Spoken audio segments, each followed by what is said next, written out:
ইরানের সর্বোচ্চ নেতা আয়াতুল্লাহ আলী খামেনি হত্যার খবর শোকে স্তব্ধ করে দিয়েছে দেশটিকে। শুধু তাই নয়, ঘটনাটি আন্তর্জাতিক পরিমণ্ডলেও তীব্র প্রতিক্রিয়ার জন্ম দিয়েছে। ইরানের রাষ্ট্রীয় সংবাদ মাধ্যম IRIB রোববার সকালে নিশ্চিত করেছে আয়াতুল্লাহ আলী খামেনি শাহাদাত বরণ করেছেন। ইরানের সুপ্রিম ন্যাশনাল সিকিউরিটি কাউন্সিল জানিয়েছে, শনিবার ভোরে তেহরানে খামেনিকে তার নিজ কার্যালয়ে হত্যা করা হয়।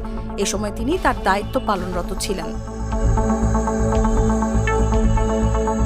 সংবাদ মাধ্যম BBC খামেনির বাসভবনের স্যাটেলাইট ছবি প্রকাশ করে। ছবিতে দেখা যায় প্রাসাদটি ধসে পড়েছে এবং চারপাশ কালো হয়ে গেছে। এটি বোঝায় সেখানে বড় ধরনের বিস্ফোরণ ঘটানো হয়েছে। ইরানের আধা সরকারি বার্তা সংস্থা ফার্স নিউজও নিশ্চিত করেছে হত্যাকাণ্ডটি খামেনির অফিসেই সংঘটিত হয়েছে।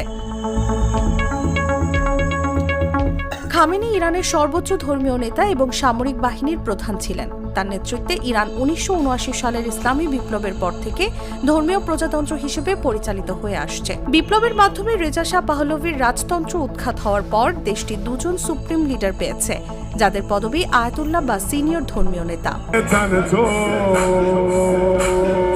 ইরানের সর্বোচ্চ নেতার হত্যাকাণ্ডের খবর সামনে আসার পর দেশ জুড়ে শোকের ছায়া নেমে এসেছে। ইসলামী বিপ্লবী গার্ড বাহিনী তীব্র প্রতিক্রিয়া জানিয়ে বলেন, এ হত্যার প্রতিশোধ নেয়ার ঘোষণা দেওয়া হয়েছে।